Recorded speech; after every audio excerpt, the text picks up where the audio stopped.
Il est intervenu hier à la tribune des Nations Unies à New York. Le président ivoirien a réaffirmé ses ambitions d'aller à l'émergence à l'horizon 2020 et il a regagné Abidjan ce samedi matin même. À moins d'une semaine de la fête de Tabaski, encore appelée fête du mouton, les acteurs de la filière bétail rassurent les musulmans. Le coût des bêtes à immoler ne va pas grimper vu que les taxes restent inchangées. Et en Égypte, le verdict d'Hosni Moubarak vient d'être ajourné à fin novembre. L'ex-président attendait la décision de justice dans son procès pour complicité de meurtre de centaines de manifestants lors des révoltes de 2011. Merci d'être avec nous sur RTI 1. Bonjour et bienvenue dans ce nouveau point de l'actualité. Il était à New York pour la 69e session des Nations Unies. Le président ivoirien Alassane Ouattara a regagné ce samedi matin son pays, la Côte d'Ivoire. Réaliser et mettre en œuvre le programme de transformation et de développement pour l'après-2015, c'est le thème central de la communication qu'il a faite hier depuis la tribune des Nations Unies. Et lors de son message à la tribune de l'ONU, le président ivoirien a également fait le point de la situation en Côte d'Ivoire, de la lutte contre le terrorisme en Afrique, de la lutte contre Ebola. Il a aussi réaffirmé ses ambitions d'aller à l'émergence à l'horizon 2020. Jérôme Kofi Abola. Juste 14 minutes que le président Alassane Ouattara s'est donné pour son adresse à la tribune de l'ONU ce vendredi 26 septembre 2014. D'entrée, le chef de l'État a salué la pertinence et la portée du thème intitulé « Réaliser et mettre en œuvre un programme transformateur de développement pour l'après-2015 ». Pour le président Alassane Ouattara, cela traduit l'engagement de tous à relever le défi du développement sur la base de l'adoption des objectifs du millénaire de développement se référant en la matière à la mise en œuvre du programme national. Au plan national, la réalisation des OMD se poursuit inlassablement dans le cadre de la mise en œuvre du programme national de développement et du renforcement de la coopération avec nos partenaires. Nous saisirons le temps qui nous sépare de l'échéance de 2015 pour accélérer la réduction de la pauvreté, améliorer la santé maternelle et infantile, consolider les remarquables progrès enregistrés dans la lutte contre le VIH-Sida et pour l'accès à l'enseignement primaire et garantir enfin l'accès à l'eau potable à tous nos compatriotes. Poursuivant, le président Alassane Ouattara s'est voulu optimiste quant à l'avenir de la Côte d'Ivoire, dont il entend faire un pays émergent d'ici à l'horizon 2020. Mon pays est en paix et au travail. Il a retrouvé la confiance de ses partenaires, comme l'atteste notamment le retour définitif de la Banque africaine de développement à Abidjan. Grâce à la cohésion des Ivoiriens, à la solidité des institutions nationales, et aux réformes engagées par le gouvernement, la croissance économique continue d'être forte, proche des 2 chiffres. La Côte d'Ivoire d'aujourd'hui est une nation ambitieuse qui s'est fixée comme cap l'émergence, avec des institutions démocratiques et une gouvernance exemplaire. Par ailleurs, le président Alassane Ouattara a interpellé sur le terrorisme ainsi que la piraterie maritime, danger réel pour l'humanité parce que constituant un obstacle au développement partout dans le monde. Il a aussi évoqué le virus Ebola, un autre drame qui frappe en ce moment certains pays de l'Afrique de l'Ouest. Le président de la République Alassane Ouattara a par conséquent souhaité que les efforts entrepris face à tous ces défis soient plus renforcés, appelant à une mobilisation générale en vue de redonner tout son sens à la solidarité pour un monde meilleur. En marge de cette 69e session de l'ONU, le président Alassane Ouattara a reçu le président du comité 1572 du Conseil de sécurité de l'ONU, le président des Comores et aussi le président du Gabon. La substance de ces rencontres avec Jérôme Kofi Abola. Il n'est pas une seule occasion ratée par le président de la République Alassane Ouattara chaque fois qu'il en a eu pour recevoir des personnalités en marge de la 69e session de l'Assemblée générale de l'ONU. Ce vendredi 26 septembre 2014, au siège de l'ONU, c'est avec Christian Barros qu'il a entamé les différents échanges. M. Barros, en tant que président du comité 1572 du Conseil de sécurité de l'ONU, concernant la Côte d'Ivoire. Nous avons l'intention de visiter votre pays, la Côte d'Ivoire, pour suivre le programme que nous avons au niveau du comité concernant la façon dont l'embargo a été respecté. Il y a une levée partielle des sanctions. Nous allons voir les progrès réalisés et à mon retour à New York, nous allons rencontrer le comité et le conseil de sécurité pour voir la suite à donner. Juste après le haut fonctionnaire onusien, c'est au tour du président des Comores de rencontrer le président Alassane Ouattara.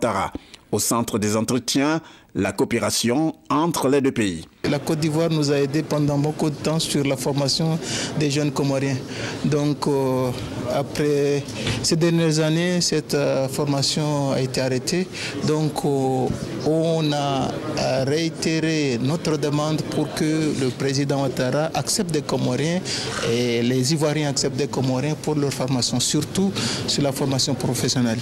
Succédant au président des Comores pour son entretien avec le président Alassane Ouattara, le président du Gabon, Ali Bongo Ondimba.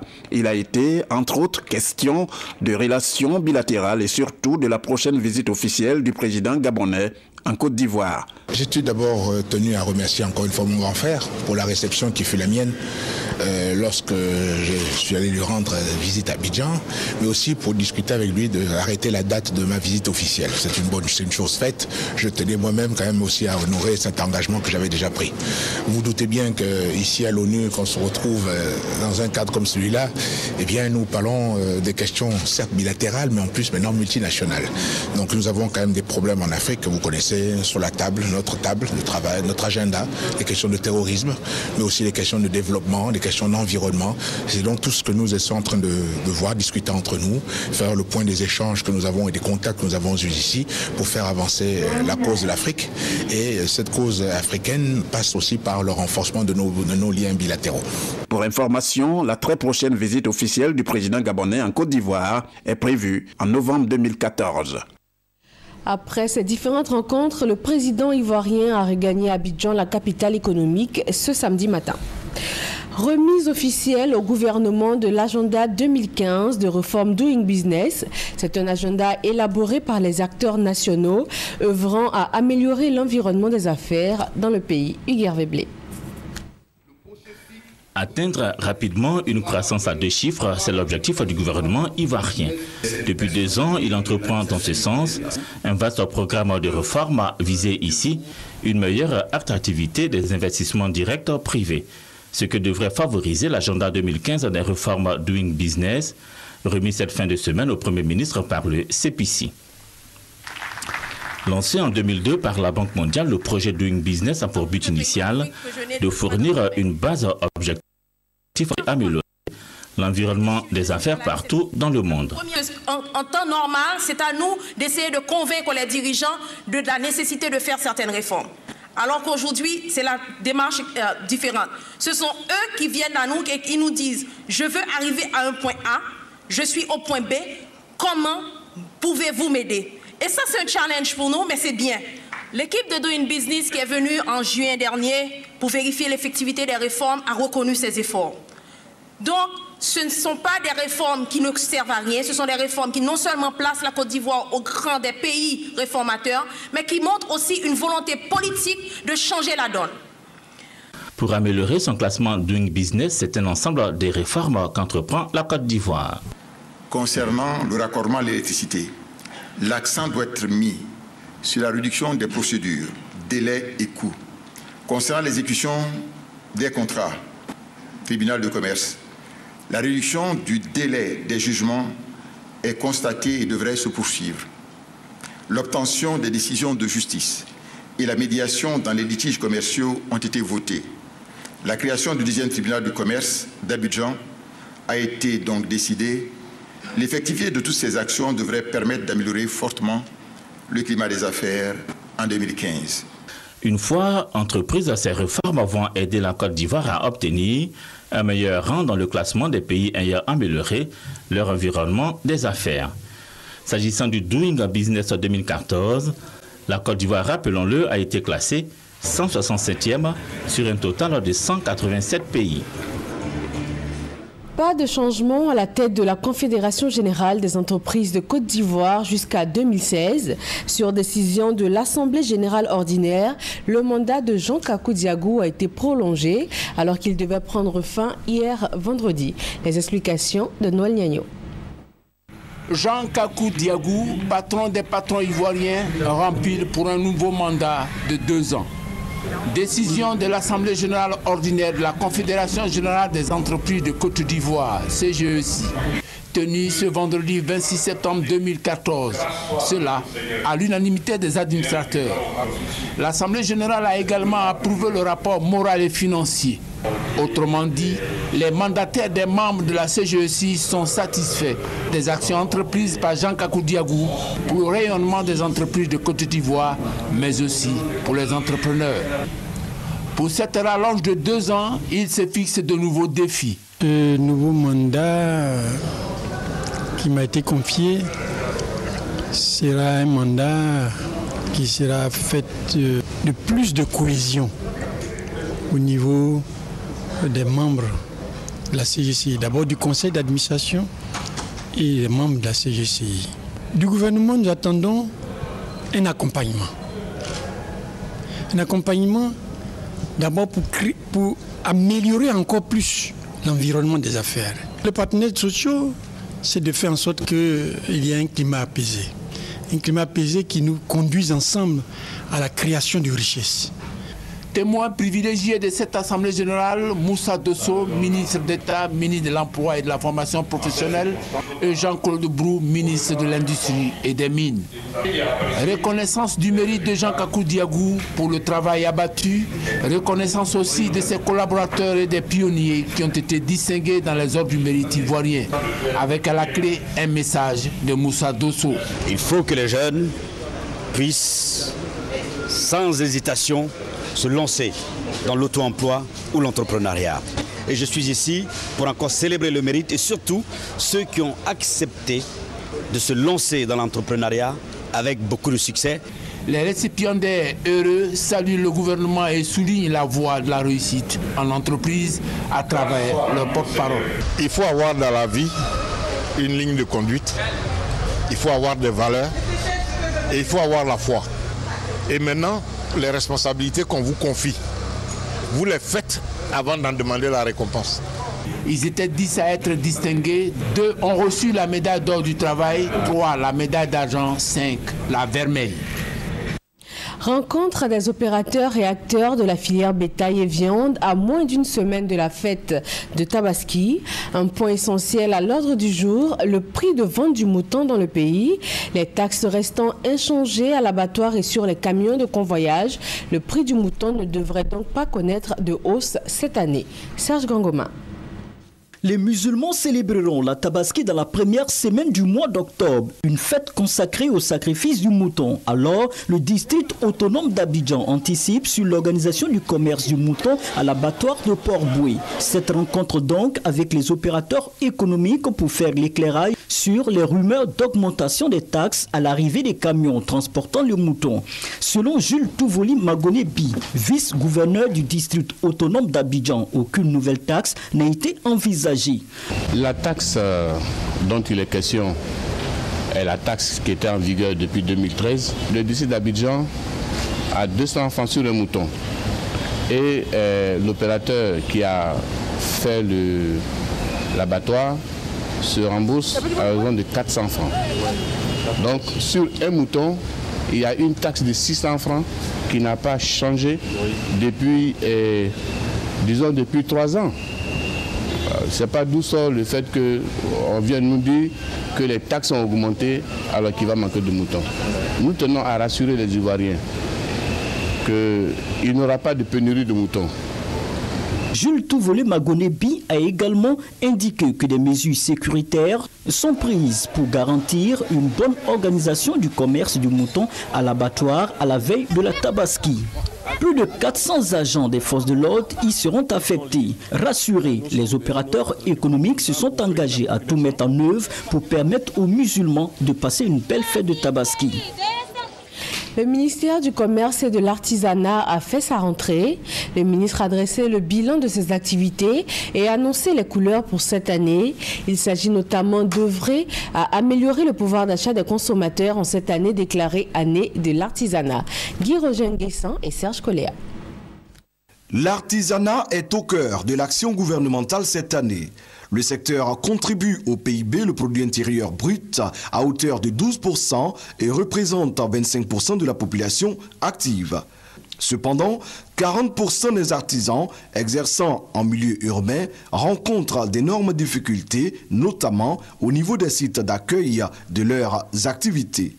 Pour renforcer la compétitivité des entreprises artisanales, développer toutes les formes de leur activité et anticiper sur les mutations de ce secteur, nous avons proposé des textes, des mesures ambitieuses et des accompagnements spécifiques permettant de réguler et d'exercer dans les conditions sécurisées et mieux maîtriser les coûts dans le cadre d'une politique d'urbanisme commercial idoine. Jean-Louis Billon poursuivra également le redéploiement de son projet Phoenix en faveur des petites et moyennes entreprises PME dotées d'un budget de 86 milliards de francs CFA. Pour lui, la croissance de l'économie ivoirienne dépend des PME qui représentent 98% du tissu économique et 20% de la richesse. Fait important à l'actif du ministre du Commerce, l'adoption d'un code de la consommation pour donner plus de droits aux consommateurs. Vous pouvez croire en notre volonté, celle de nos équipes, pour que cette rentrée soit studieuse et que nous soyons à la tâche pour constamment améliorer les conditions de travail des commerçants, la satisfaction des consommateurs, la promotion des PME et des artisans et avoir une économie forte et plus viable. Ces 2 dernières années, a indiqué Jean-Louis Billon, l'économie ivoirienne se porte mieux. Il s'agit désormais de maintenir ces bons résultats enregistrés en matière de croissance, d'investissement et de commerce extérieur. Quelles sont les opportunités d'investissement dans le domaine des infrastructures routières en Afrique? C'est pour répondre à cette question et mieux organiser le secteur que les entreprises spécialisées ont décidé d'initier fin novembre prochain un salon ici à Abidjan. Mamadou Traoré et Serge Kangoma. Selon des études réalisées par la Banque mondiale, les pays en voie de développement doivent consacrer 5,5% de leur PIB produit intérieur brut aux infrastructures de transport et 1,5% à l'entretien routier. Malheureusement, le constat est tout autre en Afrique subsaharienne, car les estimations du FMI, Fonds monétaire international, portent à environ 46 500 milliards de francs CFA le déficit d'investissement annuel dans les infrastructures routières. Un déficit d'investissement qui a pour corollaire le mauvais état des routes. Pour y remédier, les entreprises du BTP, Bâtiments et Travaux Publics, ont décidé de faire la promotion des opportunités d'investissement dans les infrastructures routières. Tout ce que nous faisons, nos financements que nous trouvons, plus on peut produire de qualité, de longue durée et moins cher, mieux c'est pour le pays parce qu'à ce moment-là, on peut construire beaucoup plus de routes. Ce salon international sur les infrastructures routières et la mobilité qui se tiendra les 26 et 28 novembre prochains est une plateforme à travers laquelle les participants apporteront des contributions pour booster l'intégration économique sous-régionale par la promotion des programmes de développement des routes communautaires. Autres sujets qui seront abordés au cours de cette rencontre internationale, la compétitivité des PME nationales et les dernières innovations en matière d'infrastructures routières. Le CCDO va faire son entrée dans le paysage sécuritaire de la ville de Yamoussoukro. Bientôt donc, le centre de coordination des décisions opérationnelles va s'y déployer en vue d'apporter un appui de taille aux forces de sécurité locales. Une mission de préparation de ce déploiement a été conduite à Yamoussoukro par le coordonnateur de l'unité, Abou Sanogo. Le Centre de coordination des décisions opérationnelles CCDO, bientôt opérationnel dans le district de Yamoussoukro. La visite de ces locaux à la préfecture de Yamoussoukro par le commissaire divisionnaire Youssou Kouyaté, coordonnateur du CCDO, a permis de constater l'effectivité de l'opérationnalité de cette unité mixte de lutte contre la grande criminalité. Ces locaux sont composés de 2 bâtiments flambant neufs, un conteneur et d'un centre de vidéosurveillance.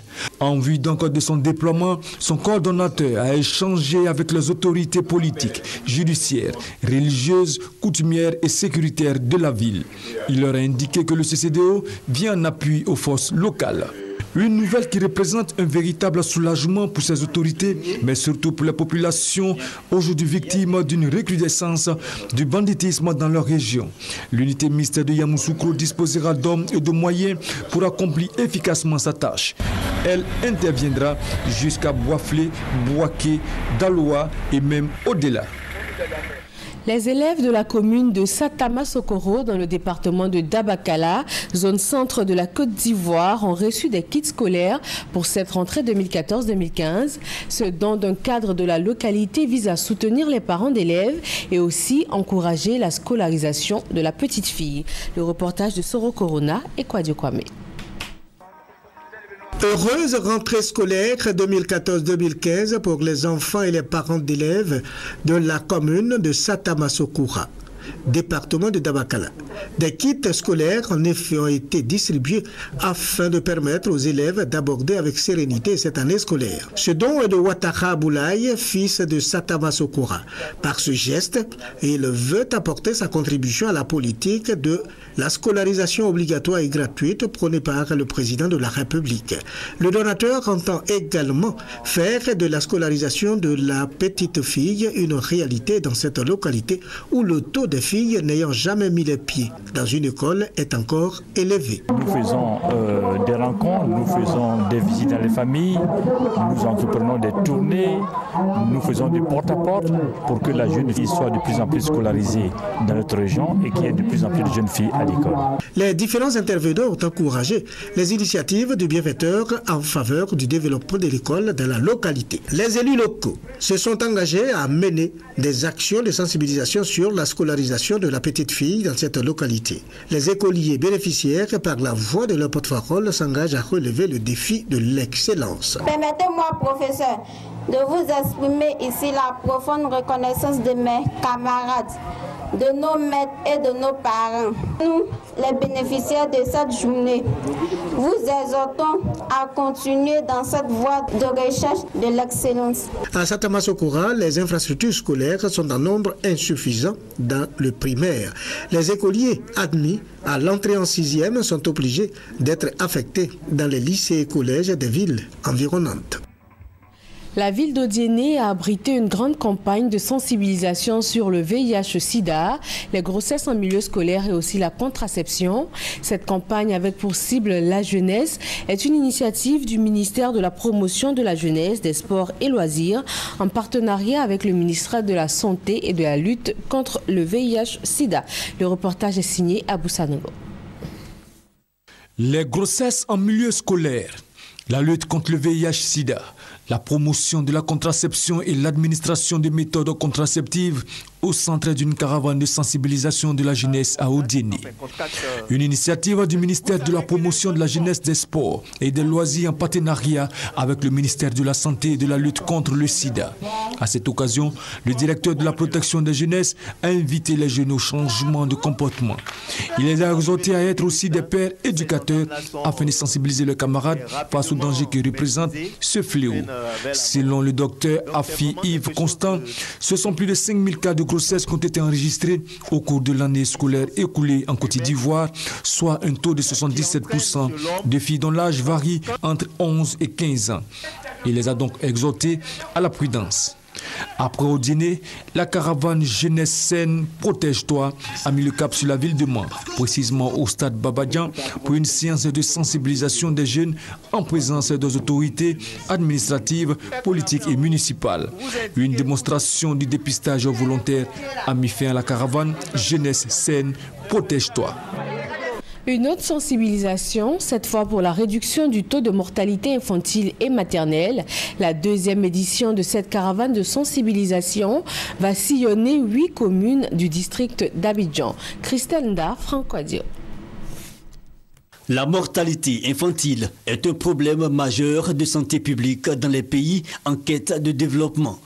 En Côte d'Ivoire, la mortalité chez les enfants de moins de 5 ans est passée successivement à 17,5% en 1998, puis à 12,5% en 2005. Face à cette situation, l'ONG Cœur pour la mère et pour l'enfant lance une caravane de sensibilisation sur la réduction du taux de mortalité infantile et maternelle en Côte d'Ivoire, avec à la clé le concours du plus beau bébé dénommé Bébé en or. L'objectif visé par cette action est zéro infection, zéro contamination. Cette caravane qui vise à sensibiliser les mères sur les risques liés au VIH-Sida a pour thème « Aucun enfant ne doit naître infecté du VIH-Sida ». C'est le concours qui permet de suivre les enfants de la conception jusqu'à l'accouchement. Voilà, on valorise, on sensibilise les mères à faire les consultations prénatales et postnatales. Le respect aussi des vaccins, des PZ, voilà, l'accouchement à l'hôpital. L'enfant est né aussi, il faut suivre aussi la nutrition de l'enfant. Voilà. Il faut faire aussi les tests de dépistage. La caravane est placée sous le parrainage de Konaté Ibrahim, conseiller municipal de la commune de Port-Bouilly. Pour cette deuxième édition, 8 communes au total seront ciblées. Direction Ara, dans la région du Morono. Le conseil municipal prône la recherche de la culture et de l'excellence. Les meilleurs acteurs du développement local ont été primés par le maire et son équipe. Eugène Atoubé. Des hommes, des femmes et des jeunes issus de tous les domaines d'activité. Ce sont au total 100 personnes que le conseil municipal d'Ara a sélectionné pour recevoir la reconnaissance de la commune. Dans la ville d'Ara, ils sont connus pour l'activité qu'ils exercent, mais surtout pour le sérieux qu'ils y mettent et la courtoisie dans leur rapport au quotidien avec les populations dans le cadre de leur travail. C'est la première fois dans l'histoire d'Ara, depuis son érection commune, que les travailleurs des secteurs publics, privés et informels sont récompensés au cours d'une cérémonie et voient ainsi leur mérite récompensé. Cette cérémonie de récompense établit un nouveau pacte de confiance entre la nouvelle équipe municipale et les populations. Le maire d'Ara veut compter sur toutes les catégories socio-démographiques, notamment les forces vives, afin que celles-ci s'impliquent véritablement dans le développement et le progrès de la commune. C'est l'un de ces projets de campagne qu'il inscrit dans une vision de développement participatif. En attendant la traduction totale sur le terrain de la vision du nouveau maire d'Ara, les populations apprécient les acquis obtenus en termes de développement et de progrès. Ara offre aujourd'hui le visage d'une commune dynamique et en plein essor. Star Karaoke édition 2014 s'est refermée hier soir avec la victoire d'Elodie, la candidate numéro 2. Cette émission de vacances n'est plus à présenter. Elle met en compétition sur RTI 1 des candidats pour découvrir à la fin le meilleur talent vocal. Ce 27 septembre marque la célébration de la Journée mondiale du tourisme. Ce secteur d'envergure planétaire représente 9% du PIB mondial et 1 emploi sur 11 à travers le monde. En Côte d'Ivoire, les autorités privilégient le tourisme communautaire. Francis Boifo.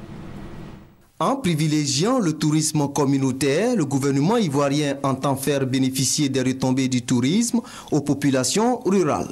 L'implantation dans toutes les régions de Côte d'Ivoire des relais paillotes, un concept de type écologique et intracommunautaire, respectant les normes internationales de l'hôtellerie, sera un atout majeur pour l'amélioration du cadre de vie et de lutte contre le chômage et la pauvreté en milieu rural. Avec le concours des conseils régionaux et des structures sous tutelle, nous allons nous atteler à organiser davantage le tourisme communautaire sur toute l'étendue du territoire national. Faisant le constat de ce que les touristes sont de plus en plus tournés vers l'échange d'expériences, le gouvernement a décidé de faire la promotion des valeurs culturelles traditionnelles. Le tourisme pratiqué avec une saine vision des choses peut contribuer à l'amélioration des relations humaines en permettant aux touristes de mieux appréhender les us et coutumes des populations visitées.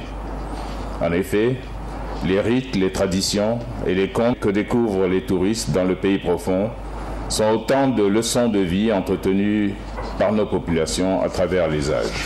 De 370 000 touristes enregistrés en Côte d'Ivoire en 2013, le pays envisage de passer à 500 000 en 2015 et à 1,5 million de touristes en 2020. En Guinée-Bissau, au moins 19 passagers d'un autobus ont été tués dans l'explosion d'une mine abandonnée. 10 personnes ont également été blessées, dont plusieurs grièvement. Rappelons pour finir que le président ivoirien Alassane Ouattara a regagné ce samedi matin son pays, la Côte d'Ivoire. Il était à New York pour la 69e session des Nations Unies. Réaliser et mettre en œuvre un programme de transformation et de développement pour l'après-2015, c'est le thème central de la communication qu'il a faite hier depuis la tribune des Nations Unies. Et voilà pour ce 13h, le prochain journal à 20h sur RTI 1. Merci de votre attention et très bon week-end à vous.